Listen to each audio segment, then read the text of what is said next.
App వార్తల్ని క్షణాల్లో చదివే అవకాశం ఉంటుంది. ఒక న్యూస్ పేపర్, ఒక టెలివిజన్ ఛానల్ మీ చేతుల్లో ఎప్పుడూ ఉంటాయి. Hi hello, welcome to RTV health. నేను మీ దీప్తి. ఈరోజు మనతో పాటు ఉన్నారు doctor Chiranjeevi, senior consultant orthopaedic surgeon, King Sunshine hospital, Begumpet. Hello madam. Hello అమ్మా. మీరు ఇన్ని స్పెషలైజేషన్స్ ఉండగా ఆర్థోపెడిక్కే ఎందుకు చూస్ చేసుకున్నారు? ఎవరు మీ ఇన్స్పిరేషన్? అసలు ఇది తీసుకోవడానికి గల ఇన్స్పిరేషన్ ఏంటి మీకు? నాకు గురువారెడ్డి నా అన్న అవుతారు. నా అన్న ఇంకో ఆయన అమర్నాథ్ అని, తను ఆర్థోపెడిక్స్. నాకెందుకో చిన్నప్పటి నుంచి ఆర్థోపెడిక్స్ అంటే ఇష్టము. తర్వాత నాకు ఆ బ్రాంచ్ మామూలుగా ఓపెన్ కాంపిటీషన్ లో వచ్చింది. Why should I lose a golden branch అని తీసేసుకున్నాను. నేను తీసుకున్నప్పుడు హోల్ ఆడిటోరియం అంతా క్లాప్స్ అంతా ఫస్ట్ ఆర్థోపెడిక్ సర్జన్ కాబట్టి, రేర్ బ్రాంచ్ కాబట్టి అక్కడ కౌన్సిలర్స్ అంటే అక్కడ బెంచ్ లో ఉండే వాళ్ళందరూ అమ్మ స్టూడెంట్స్ అన్నమాట. అమ్మ ఎందుకు నువ్వు ఆర్థోపెడిక్స్ తీసుకుంటావురా, నువ్వు చేయలేవు, మళ్ళీ 6 months లో నువ్వు రిజైన్ చేస్తావు, ఒక అబ్బాయి ఎవరైనా తీసుకుంటే వాడు షైన్ అవుతాడు, నువ్వు ఎందుకు తీసుకుంటున్నావు అంటే, లేదు నేను తీసుకుంటాను, నేను తప్పకుండా నేను చేస్తానని చెప్పి ధైర్యంతో తీసుకున్నాను అనమాట. తర్వాత 6 months నేను ఉస్మానియాలో she's lady orthopaedic surgeon, her name is Chiranjeevi అని చాలా పెక్యులర్ గా చెప్పేవాళ్ళు అనమాట. తర్వాత నేను సర్జరీస్ చేస్తుంటే ఎలా రిడ్యూస్ చేస్తాను, ఫీవర్ ని ఎలా రిడ్యూస్ చేస్తాను, can she handle the bones అన్నట్లుగా అందరూ ఎనస్థీషియా వాళ్ళు కూడా చాలా సర్జన్ అంటే చాలా పవర్ ఉండాలి, హ్యాండిల్ చేయటం కష్టమని. ఇప్పుడు సర్జరీస్ కి పెద్దగా అంత అంటే మస్క్యులర్ పవర్ అంత అవసరం లేదు నాన్న. మంచి టేబుల్స్ వచ్చినాయి, ఫ్రాక్చర్ టేబుల్స్ వచ్చినాయి, మంచి ఇంప్లాంట్స్ వచ్చినాయి. తర్వాత నా ప్లాస్టీలో నాకు అంత పెద్ద అవసరం లేదు. కాకపోతే heavy build persons like 120-130 kgs చేసేటప్పుడు కొంచెం స్ట్రెంగ్త్ కావాలి. అది ఎవరికైనా కావాలి, నాకే కాదు. తర్వాత ఈ బ్రాంచ్ లో, ఆర్థోపెడిక్ బ్రాంచ్ లో సర్జరీస్ పక్కన పెడితే మెయిన్ ప్రాబ్లమ్స్ అన్ని లేడీస్కే ఉంటాయి అన్నమాట. 80% ఆఫ్ ద ప్రాక్టీస్ లేడీసే ఉంటారు. 80% అన్ని సర్వైకల్ స్పాండిలోసిస్ ఏంటి, ఫ్రోజన్ షోల్డర్ ఏంటి, ఎడిజివ్ క్యాప్సులైటిస్ ఏంటి, ప్లాంటర్ ఫేషియైటిస్ ఏంటి, నీ ఆర్థరైటిస్ ఏంటి, ఇవన్నీ లేడీస్ కే కామన్ అనమాట. Only 20% of the population male patients ఉంటారు అనమాట. In that way it is very helpful for me అనమాట. నా ప్రాక్టీస్ లో నాకు అది చాలా బాగా హెల్ప్ అవుతుంది అనమాట. మేడం, జనరల్ గా చాలా మంది మోకాళ్ళ నొప్పులతో బాధపడుతూ ఉంటారు కదా, అసలు మెయిన్ రీజన్స్ ఏంటంటారు? ఎక్కువ చూసినామమ్మా, యంగర్ ఏజ్ పాపులేషన్ లో మోకాళ్ళ నొప్పులు వచ్చినాయి అంటే బిలో 30 years 40 years, మేము తప్పకుండా వాళ్ళకి యూరిక్ యాసిడ్ ఉందా, రుమటాయిడ్ ఆర్థరైటిస్ ఉందా, లేకపోతే లిగమెంట్ ఇంజరీ అది వరకు ఏదైనా జరిగిందా, వాళ్ళకి అన్నోటీస్డ్ గా కొంతమంది ఈ సంగీత్ ఫంక్షన్స్ లో డాన్సెస్ చేయటము, ఎరబిక్ డాన్సెస్ చేయటము, ఎరబిక్ ఎక్సర్సైజెస్ చేయటము, జుంబా చేయటము, ఇలాంటి ఇన్సిడెంట్స్ లో వాళ్ళకి తెలియకుండా లిగమెంట్ ఇంజరీ అవ్వటము, మెనిస్కస్ ఇంజరీ అవ్వటము, ఇలాంటివి జరిగినప్పుడు కూడా వాళ్ళకి పెయిన్ కాన్స్టెంట్ గా ఉంటది అనమాట. These are all the reasons for younger population అంటే బిలో 40 years. Mainly rheumatoid. మనం we have to exclude rheumatoid ని మనం రుమటాయిడ్ ఆర్థరైటిస్ అనేది ఫీమేల్ పాపులేషన్ లో కామన్. ఆ రుమటాయిడ్ ఆర్థరైటిస్ లో చాలా ఉంటాయి ప్రాబ్లమ్స్, లైక్ వాళ్ళకి మార్నింగ్ స్టిఫ్నెస్ రావటము, తర్వాత జాయింట్స్ అన్ని బాగా అంటే వాచిపోవటము, ఇలాంటివన్నీ ఉంటాయి.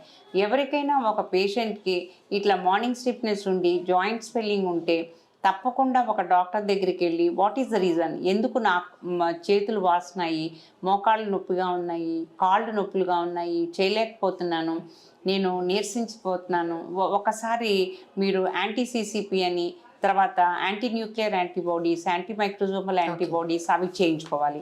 అంత పెద్ద టెస్ట్లు చేయించుకోలేకపోయినా రుమటాయిడ్ ఆర్థరైటిస్ ఫ్యాక్టర్ అని RA ఫ్యాక్టర్ అని ఉంటుంది. RA ఫ్యాక్టర్, యాంటీ-CCP యాంటీబాడీస్ చేయించుకుంటే మనకు అది ఎంత టైటర్స్ ఉన్నాయి, ఎలా ఉన్నాయి అని చూసుకుంటాం అనమాట. దాన్ని బట్టి మనం ట్రీట్మెంట్ స్టార్ట్ చేస్తాం అనమాట. ఇది మెయిన్గా ఇది రుమటాయిడ్ ఆర్థరైటిస్ అనేది యంగర్ ఏజ్ గ్రూప్లో చాలా common reason. After 45 years what is the reason, ఎందుకు మోకాళ్ళు ఆడవాళ్ళకి ఎక్కువగా నొప్పులు ఉంటాయి అంటే ఒబెసిటీ, అన్కంట్రోల్డ్ ఒబెసిటీ, తర్వాత అన్డయాగ్నోజ్డ్ థైరాయిడ్ అనమాట. అంటే థైరాయిడ్ ఉన్నది అని తెలుసుకోకుండా చాలా రోజులు గడిపివేయటం అనమాట. థైరాయిడ్ లక్షణాలు ఏంటి, అలసిపోవటము, చల్లదనానికి ఓర్చుకోలేకపోవటము, తిన్నదానికంటే ఎక్కువ ఒబెసిటీ రావటము, స్కిన్ అంతా గట్టిగా థిక్నెస్ రావటము, ఇవన్నీ థైరాయిడ్ లక్షణాలు. తర్వాత ఆకలి ఎక్కువగా వేయటము, లావు ఎక్కువ అవటము, ఇవన్నీ ఆ థైరాయిడ్ని అంటే నెగ్లెక్ట్ చేసి డాక్టర్ దగ్గరికి వెళ్ళి చూపించుకోకుండా, ఆ థైరాయిడ్ ప్రొఫైల్ చేయించుకోకుండా, చాలా రోజులు డయాగ్నోసిస్ చేసుకోకుండా అలా ఉండిపోతారనమాట. వాళ్ళల్లో కూడా డీజనరేషన్ చాలా కామన్ అనమాట.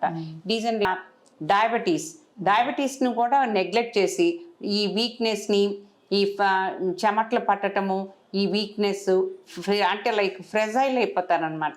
అట్లా ఎక్కువగా ఆకలి వేయటము, ఎక్కువగా మంచినీళ్ళు తాగాలనిపించటము, ఎక్కువగా బాత్రూమ్కి వెళ్ళటము, ఇలాంటి లక్షణాలు ఉన్నప్పుడు కూడా నెగ్లెక్ట్ చేసి డయాబెటీస్ని అన్డయాగ్నోజ్డ్గా ఉంటే వాళ్ళకు కూడా ఆర్థరైటిస్ ఎర్లీగా వచ్చేస్తుంది అనమాట.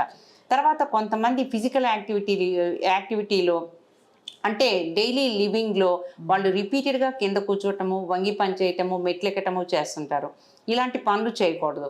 ఇవి ఎక్కువగా నీ మీద బాగా ఎక్కువ దాని ఇంపాక్ట్ ఉంటుంది అనమాట. తర్వాత నాకు ఉన్నది డయాబెటీస్, పక్కింటి వాళ్ళకి ఉంది, ఆవిడకి అరగలేదు, నాకెందుకు అరిగినాయి అంటారు. యూజువల్గా లేడీస్ కంపేర్ చేసుకుంటారు. జెనెటిక్ ప్రొఫైల్ అందరికీ ఆర్థరైటిక్ ప్రొఫైల్ ఉండదు. నాకు లేదు, ఐఎమ్ 64 years, నాకు లేదు. నా ఏజ్ గ్రూప్కి ఉండొచ్చు, 60 yearsకి ఉండొచ్చు, 55 yearsకి ఉండొచ్చు. వాళ్ళకి ఆర్థరైటిక్ ప్రొఫైల్ అనమాట. నా జీన్స్లో ఆర్థరైటిస్ లేదు కాబట్టి నాకు ఆర్థరైటిస్ లేదు. అలా జెనెటిక్ ప్రొఫైల్ మీద బేస్ అయ్యి ఉంటుంది అనమాట ఆర్థరైటిస్. దాన్ని ఆస్టియో ఆర్థరైటిస్ అంటారు.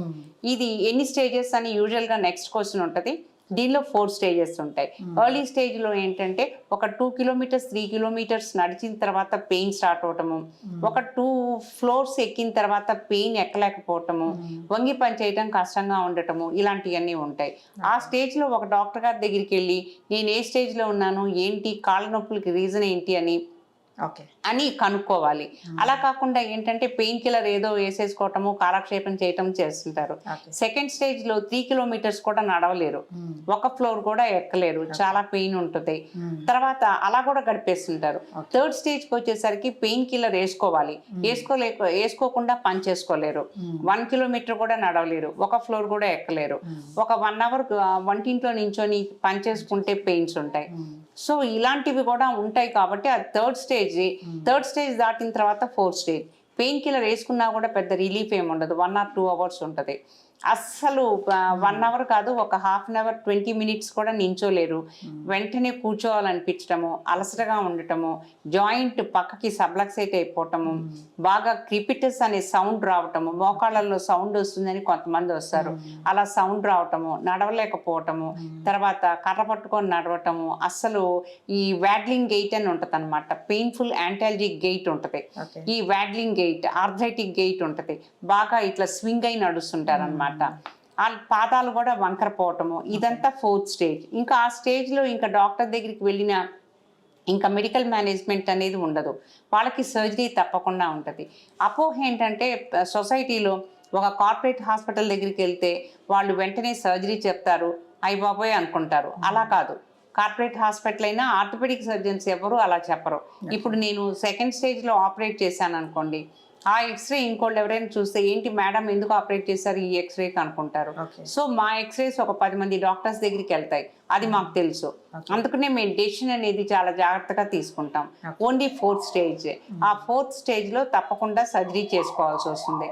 తర్వాత ఆ 4th stage కూడా మీరు నెగ్లెక్ట్ చేస్తే అది జాయింట్ సబ్లక్సైట్ అయిపోవటము, లిగమెంట్స్ అన్ని లాక్సిటీ రావటము, తర్వాత స్ట్రెస్ ఫ్రాక్చర్స్ రావటము, బోన్ విరగటం అనేది జరుగుతుంది అనమాట. దాన్ని స్ట్రెస్ ఫ్రాక్చర్ అంటారు.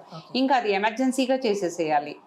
ఇన్సూరెన్స్ ఉన్నా లేకపోయినా, డబ్బులు కష్టమైనా ఎవరి దగ్గరైనా చేంజ్ చేసుకోవాల్సిందే. ఆ స్టేజ్ వరకు వెళ్ళొద్దని చెప్తామన్నమాట.